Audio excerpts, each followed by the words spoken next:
Hello everyone, my name is Thakkar Dhruv and I am student of LG University and I am studying mechanical engineering and I have done diploma in mechanical engineering only and from LG University itself.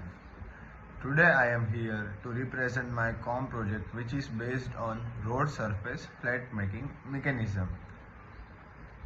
The COM means kinematics of machines.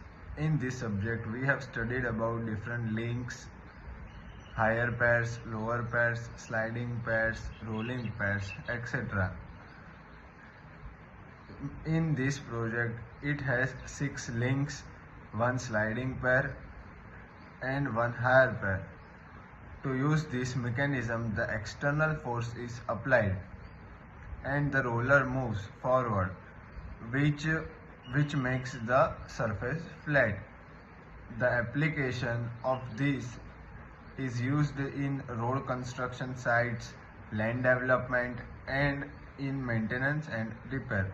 This is the simplest form of mechanism and the higher version of this is, we can say, road roller machine or different machines used in different industries. Thank you.